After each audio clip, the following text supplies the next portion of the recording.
Today I'm here with Tomas Campos, CEO at Spinwheel. Prior to founding the company in 2019, Tomas was a consultant at Ernst & Young, an executive at the Blackhawk Network, a financial services company, and a founder at a conversational commerce company called FluidM that was later acquired by the Westfield Corporation. Spinwheel's mission is to make it easier to manage debt. Spinwheel's product caught my attention as I think affiliate marketers could use their product to reduce the friction in their application processes. Let's jump into the discussion. Tomas, good afternoon. Thanks for being on the show today. Absolutely. Thanks, Carlos. Happy to be here. So tell us about the problem Spinwheel solves. So I'll start by saying we're on a mission to improve consumer debt in the United States and ultimately improve financial outcomes by removing all of the friction and all of the costs in that consumer debt lifecycle. And I'll give you some examples, but fundamentally the way we do that is we make it as easy as possible for consumers to share their information and make that same information actionable as they go through the entire process of finding, a loan or finding a financial product, applying for it, originating it, and ultimately paying it off. And, fundamentally what our product does is it increases transparency. It streamlines experiences for affiliates, lenders, and essentially any party that's engaging with that consumer as they go through that journey on that life cycle. And it effectively improves the cost and the performance of the products and the financial outcome of the consumer as well. And if it's helpful, I can give you some examples on that. No, it's as you describe it, it sounds to me like you're serving consumers and you're also serving lenders. So I guess tell me about your ideal customer on both sides of the marketplace. Yeah. So we don't do anything direct to the consumer. We offer all of our services to other companies and businesses. Typically it's going to be, let's say affiliates or marketplaces or financial apps and then the lenders themselves. But a great example is this. So if you think about sort of the typical customer journey, usually starts with hey, I've got I either know that I need a loan or maybe I've got a financial situation going on and I kind of want to figure out what's out there for me. And they're going to go to some resources online. And those resources could be either affiliate or marketplace or something like that, or maybe directly to a lender. But it all starts with, hey, tell me a little bit more about yourself or about the consumer. And today there's just a ton of friction there. A lot of times people are putting in the wrong information, either, on purpose or by accident. But then you also see a lot of things where people just drop off because they're being asked things like what their social security number is, or a lot of information either they don't have or are not comfortable giving. Mm-hmm. So what we do is right there at the onset is we just say, hey, let's make it really, really easy for the consumer to provide all this information, make sure it's accurate. And so that not only the consumer gets matched up with a better product, but the affiliate and the lender downstream actually get the real information for the consumer. And we do this because now the consumer can just put in a phone number, date of birth. We authorize that user. We authenticate that user, I should say. We pull back all the verified information, and then they can use that to streamline the application process, pre-filling a bunch of those fields, and then also being able to set that user up so when they actually go through that application process, everything's already ready to streamline there. So that's one example. Another example is, let's say that the consumer is moving through the application process and the lender is actually, in the process of underwriting him. And let's say, very, very common use case right now is, let's say for a personal loan to do debt consolidation. Well, you want to know what the DTI for that consumer is going to be post loan. You want to ensure that if it is, the stated purpose is for debt consolidation, that the funds of the loan are actually going to pay off the actual existing debt. Well, that's where once we've actually connected that user on the Spinwheel platform, paying off and directly dispersing the funds from that loan to any existing credit card or existing debt is a simple API call. There's no other information that's required for the end user. So we remove all that friction. We improve the process for the lender, improve the process of the affiliate, and ultimately the consumer at the end of the day gets a much better product. Got it. So as you described that, I heard elements of matching consumers with the right products, but I also heard elements of once they've decided what product they want, getting that product frictionless. Which of the two is the primary business, or is it really the combination of both? It's the combination, because the way we look at this is it's a journey, right? So if we, the way I think about it is this way, if we didn't solve the process of making it as easy as possible for that consumer to get to that product, we're still leaving a lot of issues on the table. So the very first thing is it sort of starts there. If we can't make it easy for the consumer to get to the step to get the product, we're failing. So that's where we typically see a lot of that start. But then it's really that last part too, which is hey, how do I make sure that this consumer is getting the best rates, the best product, and that we know that this loan is going to perform well? That's where we kick in with the ability to sort of make that direct disbursement and make sure that all the data that we just provided is easy actionable. Got it. And who typically are the is your customer for like the matching side of the product? Is it fintechs? Is it affiliate marketplaces? Like who do you Yeah, I partner would with say on it's that really, it's side? sort of, I group our customers into two major groups. One is Yeah. like any company that's helping users find these products or match up with these products. So that's going to be typically your affiliates or your marketplaces. We do have some, let's say, financial management apps that also act as funnels to, different loans and lenders. But then the other major group is going to be the lenders themselves, because either lenders are using this directly on their direct to consumer plays, or they're using this data as it's coming in from their affiliates and marketplaces to streamline that entire process for originating a loan. What metrics do you look at to determine that you're kind of driving the right outcomes for consumers and for your lending partners? It's a good question. It's interesting because, listen, like every company needs to make money, and it'd be easy to say, well, we just look at like revenue and how our growth is, but that can be very misleading, and sort of learn this the hard way a little bit. So really what we focus on is usage, accuracy, and trust. Those are the three metrics that we really anchor on to determine what our success and growth is, as well as the success of how our product is being used by our partners. Because the usage basically tells the whole story. Like if people aren't using it and they're not actually getting the benefit, doesn't matter how much they're paying you. That's not going to be, a good business. And then the other thing is making sure that the accuracy of the data, the accuracy of the actions is as high as possible. And then the fact that like these partners not only are using it, but they trust it. They're embedding it into their critical flows. They're embedding it into their main channels on how they're engaging with consumers. So those are the things that we look at to determine our success and growth. Got it.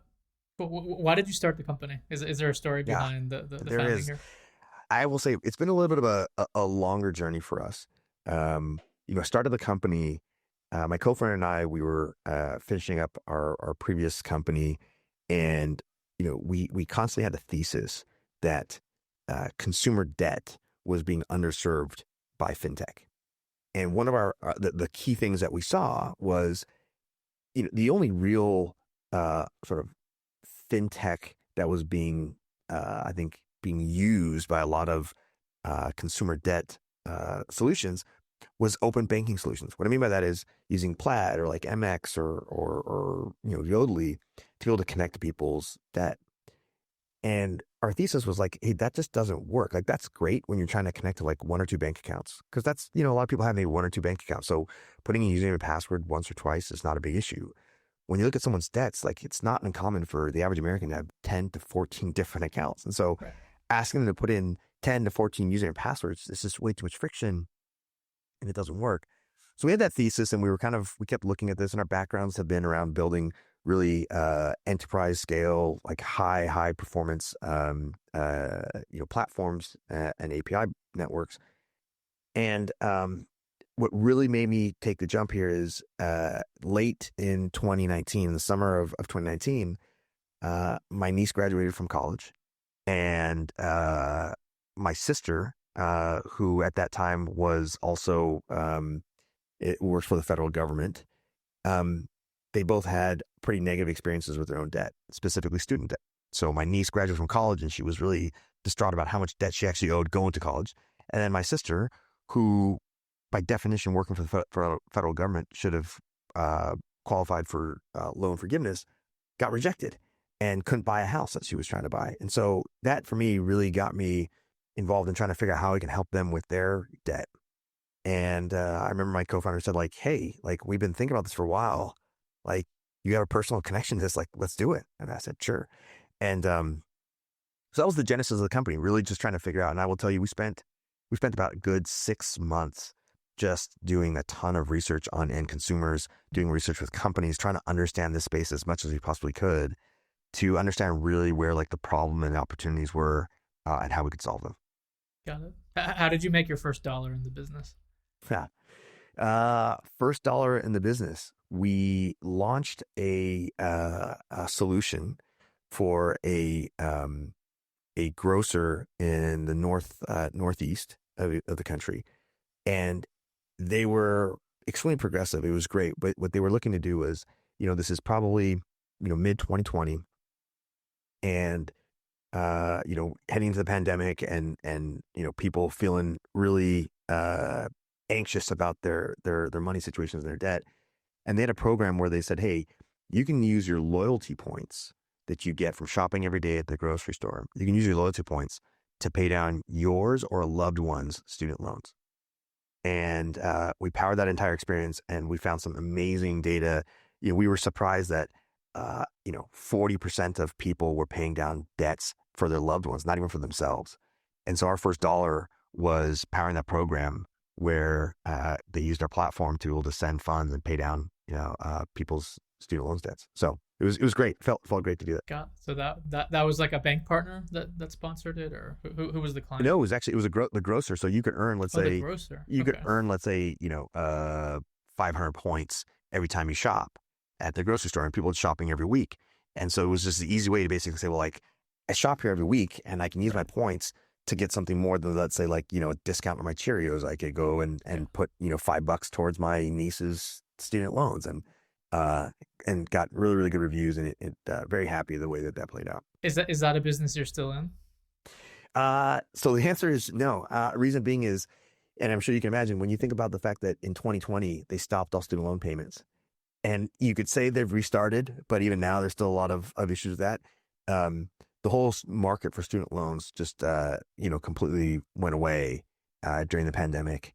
And so, one of the things we realized was like, hey, while this is a great product, we want to make sure that we could help people who have debt across credit cards, personal loans, auto loans, mortgages. That was always on our roadmap. We started with student debt because it was very acute and it was very personal to me, but we very quickly expanded to all. And then, when you look at the fact that no one had to pay student loans for 3-4 years, just the demand and usage wasn't as high as we expected as the years went on. Interesting. So as I'm thinking about your business here, so matching consumers to the right products, eliminating friction in the lending context, highly regulated space, you're dealing with big organizations, the data is highly sensitive. So there's just kind of a number of sensitivities here. What I'm trying to understand is, what challenges do you have right now, or have you faced in building your business, and like how have you overcome some of them?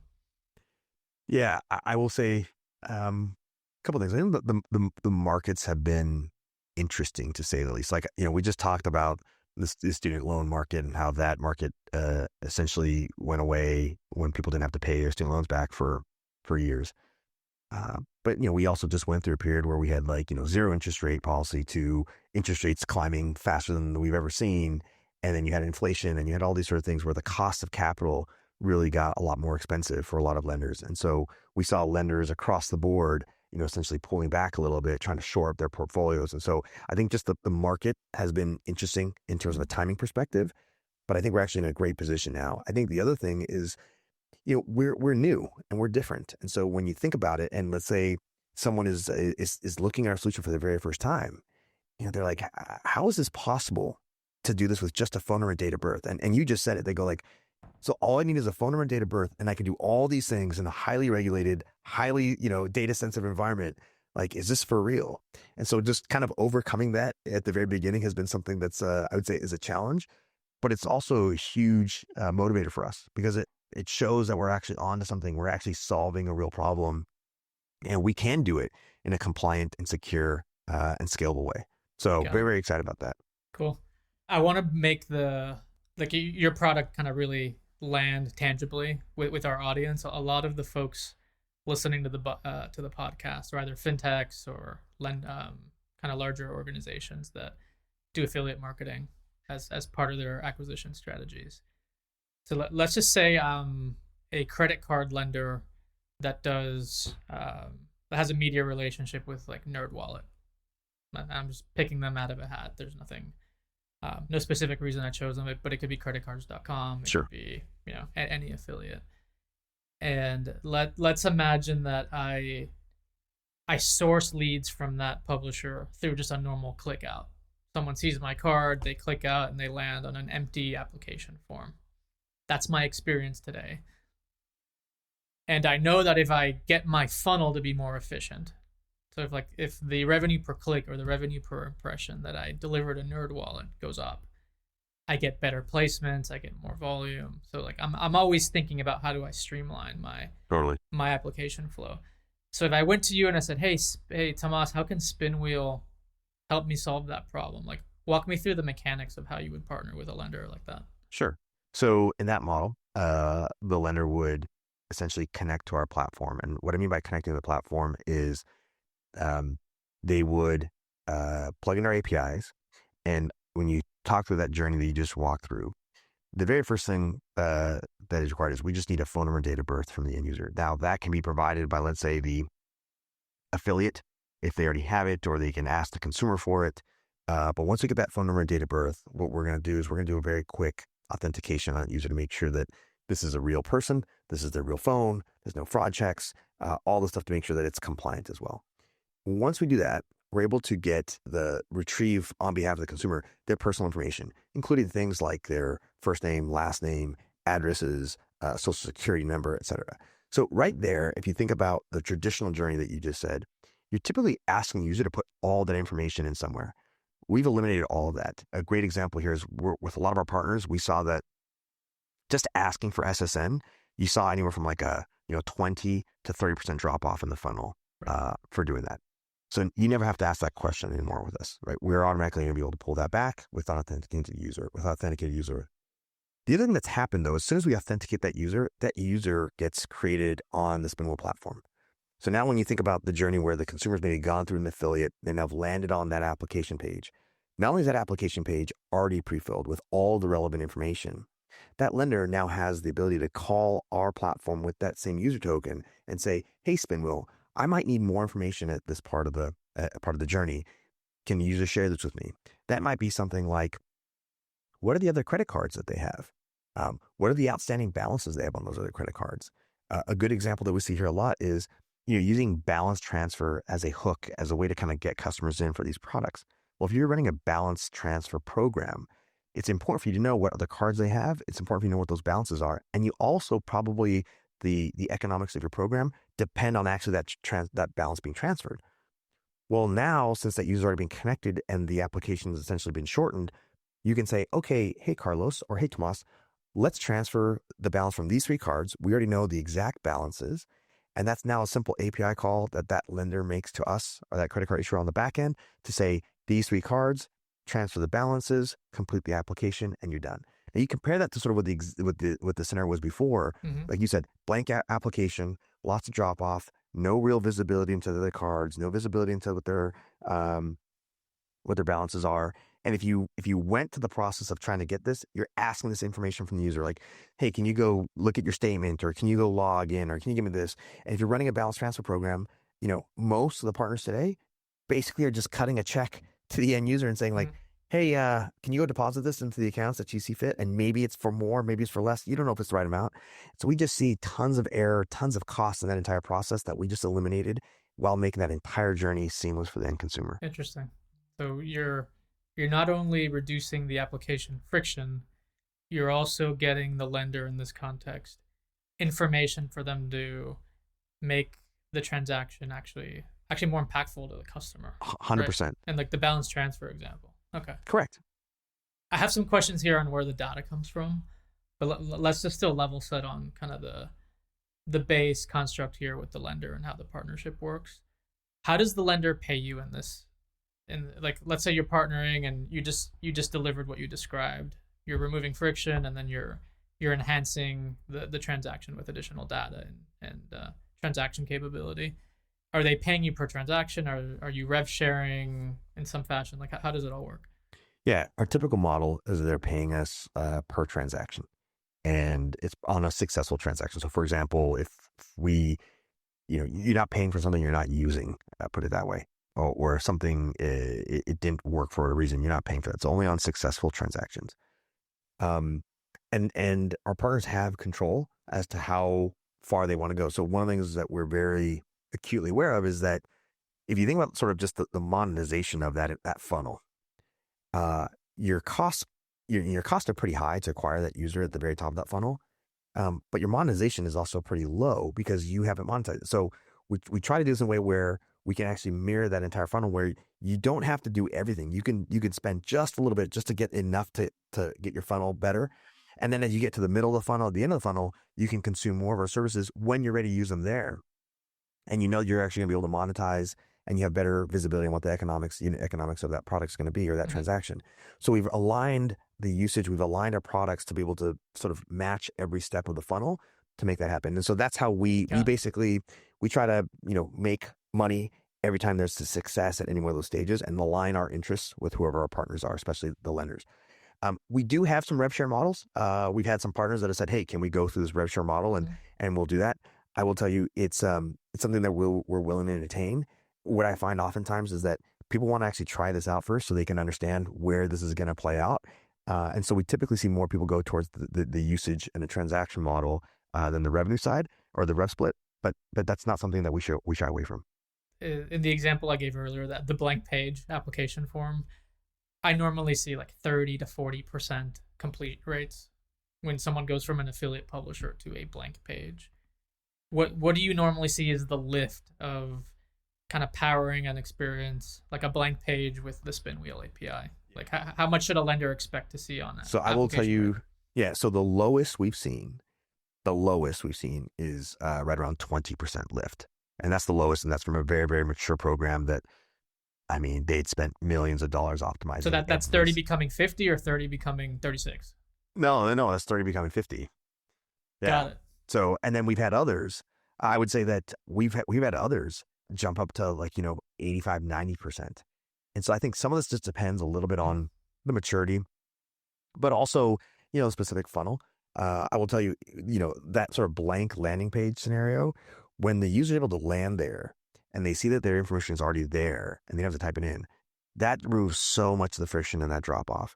And so, it's not unheard of for us to see people with 85, 75, between 75 and 85% completion rates at that step because it's already been provided. Mm-hmm.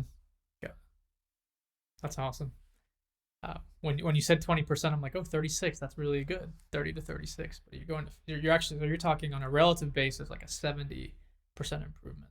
You're seeing something. I mean, it's I will also tell you this, what some people forget too is that we also eliminate the scenarios where the information is just incorrect. So think about, it's not just application completion rate or that step in the funnel is completed. Is it the real data? Is it the real person?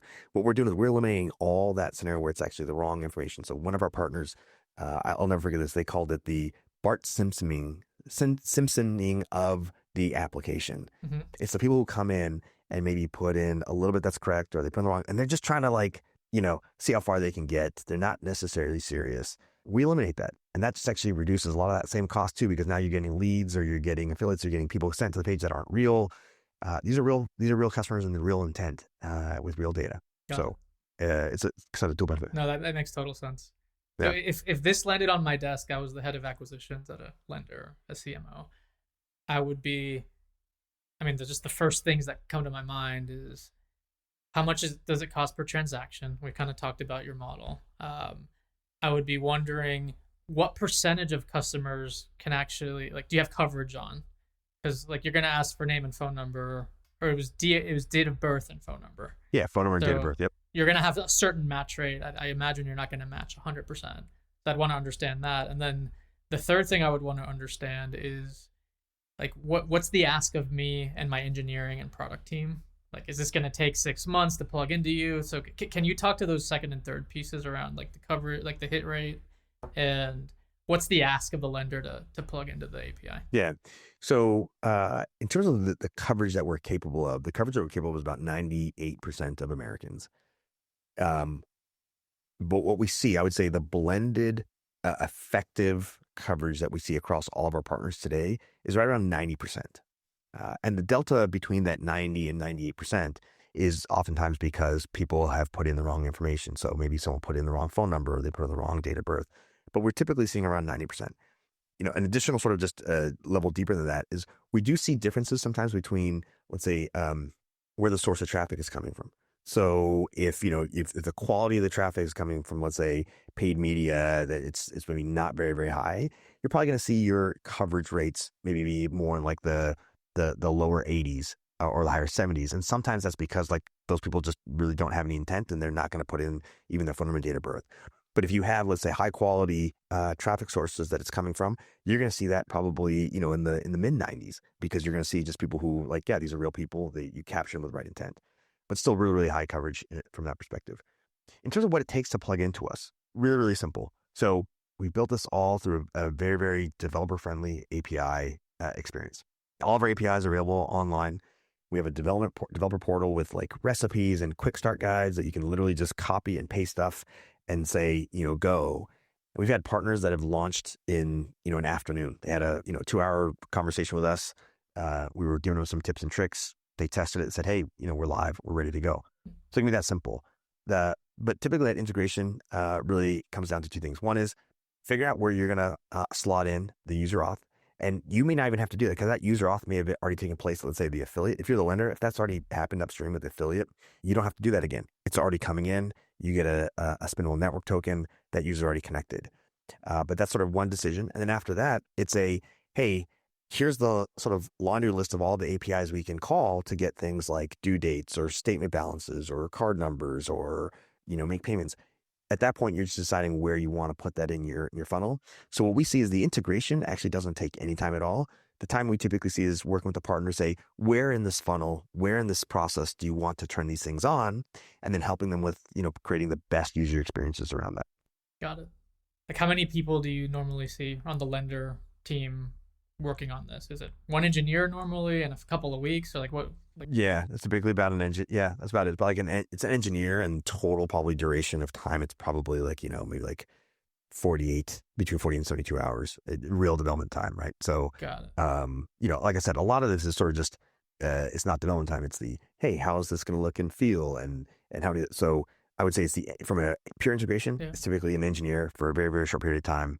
What we typically see is like sometimes like a designer, or let's say the product owner of the flow spends a little bit of time to kind of think about how they want to get this involved. But we have a bunch of best practices and guides that we can share with them to say, hey, here's what we're seeing. Here's what we see drives the highest conversion and best results.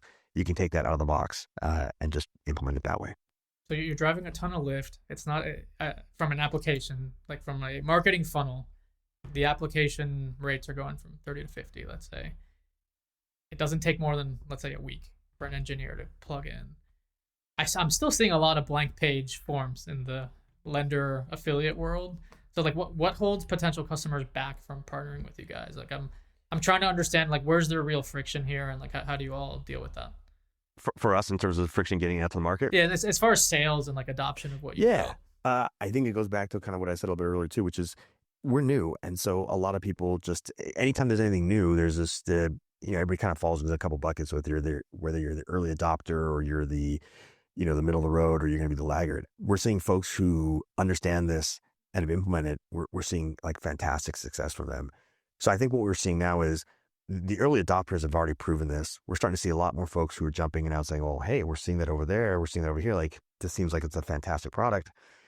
So I think that's changing. But I think the biggest friction still is, you know, one of the things we found, and it's good, is a lot of the folks who own these funnels, they spent a lot of time and money on their funnel, you know, perfecting it down to the pixel and down to the exact wording and copy, and A/B tested every, you know, single aspect of it. These folks want to test it. They want to kick the tires. They want to say like, hey, well, if I add something new, you know, is it going to change something, and are we going to see a drop? And what is that? So I think generally speaking, you have folks who just have a healthy skepticism of what's out there. But I think we're starting to see that change as you see more and more examples of what we're doing in the space, and people go like, wow, that's impressive. And you see the results, and they go like, I want some of that. So I feel like that's in our favor, but there's still just that general friction of sort of just adoption and sort of adopting something new in the market. I mean, I can imagine there's a feel of like, maybe this sounds a little too good to be true, because everything I've heard exactly so far sounds awesome. That's exactly right. So like, where am I going to suffer then if I move forward here? You know, I would say it's funny you said that, because literally had a conversation maybe 2 weeks ago where someone said that they're like, that seems like so good to be true. We haven't seen anything that's delivered that type of return or ROI. So like this can't be right. My answer is test it. You know, test it and let's see what you find out. And usually when people test it, they find really good things. Tell us more about where the data comes from. So like, totally get the concept here, but date of birth and phone number. Who are you Where does that go? Where does the data come from? Like, walk us through the guts of the mechanism here.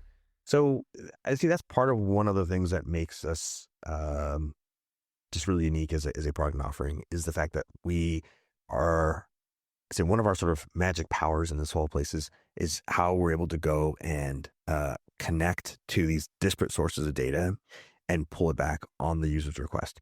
So for example, we integrate with technology that gets data from telco carriers and credit header data and public records and bill pay networks and payment networks and issuance platforms and loan servicing platforms. So if you think about today, the best way to describe this is if you think about today, if you were a consumer and you said, hey, I want to go get all these details on my debt, for example, you'd go to all these different places to go get it. Sometimes you might be going to like your statement data. Maybe you're getting it from like an e-bill, or maybe you're going and asking your lender, for it, such things. We've sort of meticulously gone through and said, okay, as a consumer, let's trace this and figure out where all of this is. And then let's use that user auth that we do at the beginning. Let's use that user auth as a way to ensure that one, this is the person who is who they say they are, and that it can be trusted in this sort of daisy chain across all the different data. And so today, all these data sources, if you think about where your debt information lives, we virtually have connected to all of those. And so it's bureaus, it's bill payment networks, it's issuance platforms, it's banking cores, the list goes on and on. So are these soft inquiries that go out to the credit bureaus? So it depends. You don't have to have a soft inquiry. If you are going to use our solution where you want to get a quick view of all the liabilities that someone has, we do a soft inquiry today. It is a soft inquiry that the user is requesting. So the way to think about this is instead of a lender doing a soft inquiry to determine eligibility or underwriting, we're actually doing the soft inquiry on behalf of the end consumer saying, hey, I want to go get my own debt. I want to see my own credit report and then share this so that you have an understanding of sort of, what my liabilities are and things like that. Got it. Yep. So when I give you my name and my phone number and my date of birth, you're going to show me a consent that says I'm going to use this information to go do a soft inquiry on the bureau and to pull down all this information. Is that what I'm consenting to? Okay. That's exactly right. Yep. Okay. Yep. It's exactly one-time consent, or is there any ongoing nature to that consent? It's a one-time consent, and the token we return back when we do that user auth doesn't expire. I think that if you look at the latest rules by 1033, there's the expectation that you're probably going to have to get that user consent at least on an annual basis. So I think from a compliance standpoint, what we're seeing out there is probably best practices to probably get that consent again on an annual basis.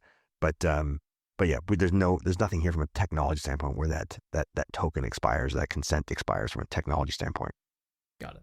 So if I'm out there listening to this conversation so far, Tomas, and I'm the CMO at a lender, I'm pretty intrigued here.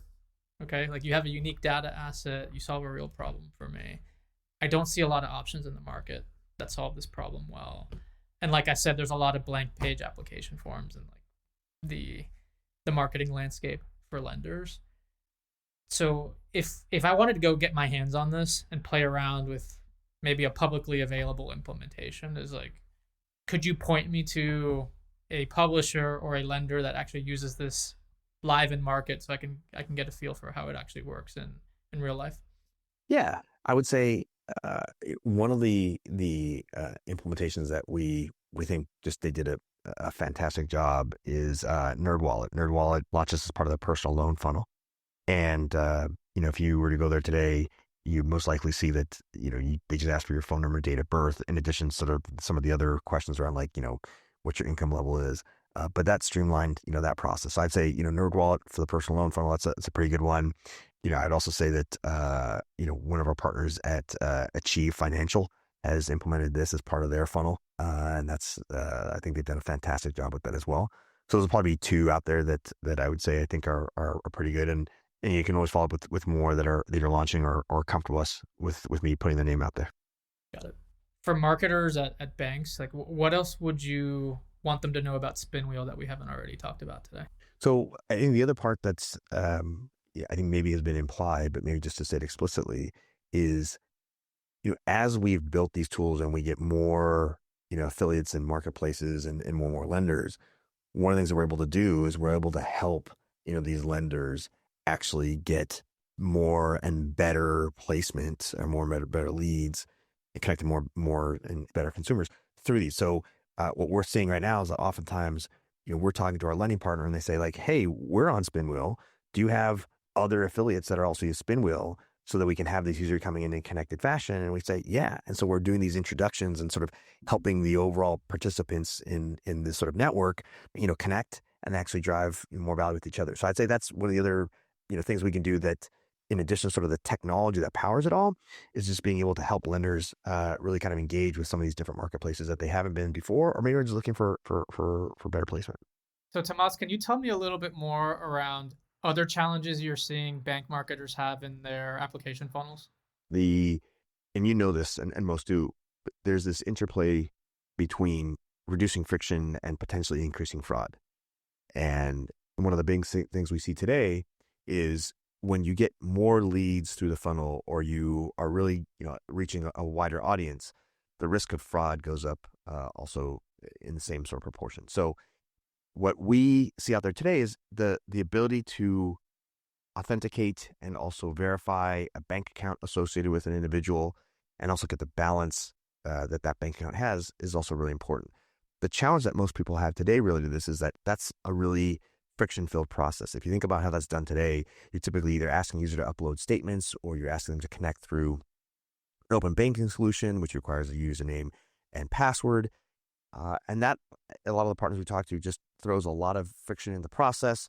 There's a lot of drop-off. But if you don't do that, you're going to risk essentially opening yourself up to fraud. So what we do is we have the ability to, in addition to that phone number and date of birth that we've been talking about previously, we add an account and routing number. And with just those two additional pieces of information, we're able to go out and verify that the bank account exists, that the bank account is associated with the individual, that the bank account is in good standing, and then be able to go and get the verified real-time balance of that bank account. Now that right there is helping a lot of our partners eliminate that fraud. And a scenario here that we were just talking about with one of our partners is, a lot of times if they go and check these bank accounts, if they check that this bank account exists and they're associated with the individual, that's one step. But what they were missing was, if the bank account balance was zero, that oftentimes was a huge fraud flag. So what we're able to do, because we're able to go get that real-time balance for a good number of these accounts, they're able to determine what the bank account balance is. And what they've been able to do is correlate that to high fraud rates, because these are oftentimes maybe bank accounts that have been opened with, let's say, neobanks, and they actually have no funds. They're never intended. There's some stolen identity that they just did that. And then the money goes there, and the customer sort of runs around with, or the applicant runs off with the money. So that's a big area that we see, and that's why we sort of focused. We've decided to say, in addition to all the things we've been doing on streamlining the application funnel, can we streamline that process while also reducing the fraud? And so far, we've seen pretty good success rates from our partners. Got it. I'm gonna play this back and make sure I understand what you're saying. So, are you saying that when lenders use Spinwheel to streamline their application flows, that 100% of the time you're gonna go pull down bank account numbers, routing numbers, or only at the discretion of the lender where they sense like a higher fraud risk? Like I want to make sure only at the discretion of the lender. Yeah, it's only at the discretion of the lender. So if you think about the way we've been talking about this previously, you start with the phone number and date of birth, and that can streamline that top of the funnel. Then you may use additional data from us in terms of what credit cards you have, or the real-time balances of those cards, or be able to disperse funds directly to those cards. In addition to that, this is the discretion of the lender. They can say, hey, Spinwheel, I want to use your service where I provide a account and routing number, and go and tell me if this account is valid, it's in good standing, is associated with the individual, and what the balance of that is. So it really is at their discretion, and they can decide when to use that depending on what they believe maybe the risk profile, or maybe where that lead is coming from. And I think that's what we've seen too, is that you may not want to do it for everybody, but for the ones that maybe are a higher risk lead source, maybe that's a good opportunity for you to do it. Most partners that we see, they have to go and do this bank account verification anyway, either because they're dispersing funds there, or that's going to be the account that the consumer is paying back with. So it is something that we see gets a lot of usage, but is completely at the discretion of the lender. Got it. And if I chose to do that additional check, am I asking the consumer for more information?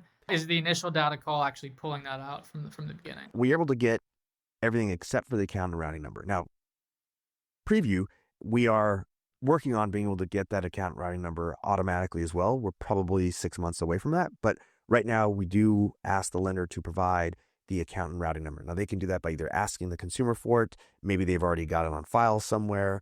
But at the end of the day, for us, we're agnostic to where how they got it.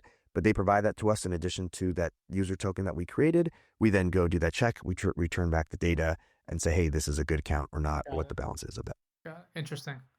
So one of the things that I'm curious now about, because I hadn't thought about fraud much in the context of what you've built, but my initial reaction to it was, well, if I show up and I give you my phone number and my date of birth, and you ping a database and then you fill the form for me, I'm only really getting through if I have the phone with me and I can validate the code, right? So that in my mind reduces the fraud risk materially. Is that what you see in practice? Like, do your lender partners tell you, hey, I actually see less fraud when I have Spinwheel enabled? Oh, 100%. And so Okay. I think that bears a good sort of opportunity to dive into this because you have the identity theft, right? And what we're talking about, what you just said, Carlos, is we greatly reduce or eliminate that because this is associated with an individual. We know who this person is, and we streamline that funnel. Valid people may still want to take the money and run and have no intention of ever repaying it. Right. And sometimes people don't care what that does to their credit.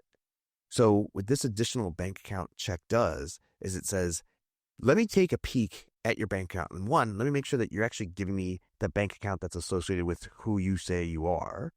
And two, does this have funds in it? Because if it has no funds in it, maybe you're just at that timing where you didn't get a paycheck, Right. but there's probably a good likelihood that this is either a brand new account, you don't use this, you're not serious.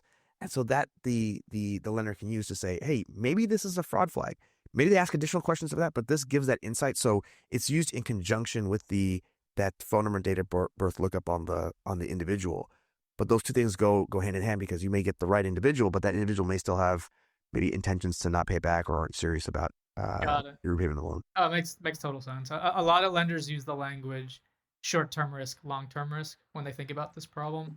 So they don't always use the fraud language when it applies to this because it shows up on their P&L as a credit loss because the valid individual that ran up a balance and just charged off very, very quickly versus someone that thought they had the capacity for the loan, spent a year or two on the product, and then went bad later because of like financial stress or whatever. Like that's I think that's what you're calling out here, right? Absolutely. And I would say also there was recent legislation by the CFPB, I believe it's called the two-strike rule. So for small dollar lenders, the two-strike rule basically says if a borrower has two NSFs, two insufficient funds in a row, they're repaying a loan, but they get two insufficient funds in a row, that you have to automatically unenroll them from autopay.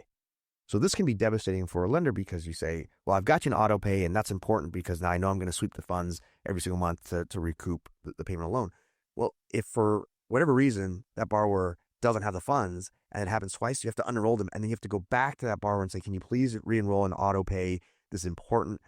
What we're able to do with our solution is also say, well, let's go check the balance. And maybe you've already got that one NSF. Instead of getting to that second one, that second one right after, you can check the balance and say, they don't have money around. Maybe we need to re-engage the consumer and let's not trip that rule that says we have to unenroll them from autopay. So in addition to the fraud, this is another thing we're hearing in the market that this can be really useful because it avoids that whole issue of having to unenroll users or borrowers when they have two insufficient funds. Got it. Makes sense, Tomas. I'm going to move the conversation in a different direction now. Do you have any suggestions uh, for bank CMOs on how to be more effective in their kind of these friction elimination type efforts? Like what are some of the common problems you normally see when you talk to your customers? You mean the technical problems, or are you talking about like the internal, like how do they sell it internally? Yeah, no, more so around if you take kind of a context of finding a customer in a marketplace like NerdWallet, um, what what are some of the opportunities you think lenders have to kind of improve the customer experience? Yeah, the first one is just like I said. I think one of the things that is just taking removing as much friction from the end user and that sort of cognitive load for the user to sort of figure these things out. So, I mean, how many times have you seen on these questions today? It's like, hey, what's your credit score? This is a great one because I've heard this several times. It's like the people who say they have high credit scores are often lying or don't know. And the people who say they have low credit scores often have to tell them the truth. But the reality is you're putting that cognitive load on the end consumer to do that. And then you're trying to use that as a way to sort of determine if they're going to be, a decent match with the products that you're offering. So I'd say the first thing is just take that cognitive load off of the consumer. Consumers have so much on their plate right now. It's one thing that it's hard enough to get them to start paying attention to this and participate in this experience. But if you're asking them to put a lot of information and take all these steps and find all this data, that's just a lot, and you're going to see a lot of drop off. So I think that's the very first thing that we see. And the second thing is really trying to make sure that, as the user goes through that entire journey, not just the application process, but as they go through origination and then the disbursement and then the repayment of loans, again, try to use the tools and services that make this as easy as possible, remove the fraud, remove the friction, remove the cost. And that's really what we're sort of all about. So, sorry if it's a plug for us, but that's what we're focused on is how do we really just make sure that we make that seamless across that journey. I mean, I've been beating on the drum of eliminating friction here for like pretty much since I started this show. So it's kind of one of the pillars I hit with our clients as well. And we didn't talk much about my agency, but I spend 100% of my time advising lenders on how to create really great affiliate marketing programs. Yeah. And this topic of application friction comes up a lot. So I can. It's really good to know we could pick up the phone and call you guys and engage here if that absolutely. Ever came up. Yeah. And Carlos, one other thing I would say, because it's interesting, you talk about friction. This is sort of a newer product that we launched because we heard so much from our lending partners, which was, hey, post application completion, being able to have people on sort of like this repayment, automatic repay, right? And there's some legislation and rules that have passed recently that have an impact on that. So a lot of our partners are like, hey, is there an easy way that you guys can also verify a bank account and that you could also verify the balance of the bank account? And so there's actually a product that we recently launched that's at the very, very end of that entire journey. Mm-hmm. But lenders really like it because it allows them to say, well, now I know that this is actually their bank account, that the bank account is accurate that I got, and I know the real-time balance of that bank account. If I can have that piece of information, it really streamlines the entire process in terms of how that repayment happens. Today, if you think about it, the consumer's got to go through all these processes to do it. And if they, if you do an ACH sweep and it doesn't have the funds, you got to represent, but then you got to make sure you stay under the limits for the NSF fees. Like that's a whole mess. And, because partners were telling us they're trying to remove that friction, we were able to solve that problem by adding this product. So this is an example of what we're kind of focused on to make sure we can really address the friction across the entire process. Very cool. Well, Tomas, really appreciate your time today. You've been super transparent with us around what you're building, how lenders kind of have used what you've built in your APIs. This has been awesome.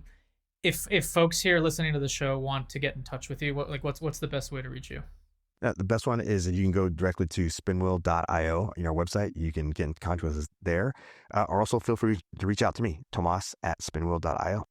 Awesome, Tomas. Thanks so much for sitting with us today, and I look forward to following the trajectory of your company. Awesome. Thank you, Carlos, for the opportunity. Take care. So that wraps today's podcast. If you enjoyed the show, the most direct way you can support the podcast, if you're a lender, is by checking out New Market Growth. We're at newmarketgrowth.com, and check out our services. The other ways to support the show are simply by sharing what you heard today with a colleague on social media or with a friend. Thanks for spending the time with me here today, and I'll see you soon.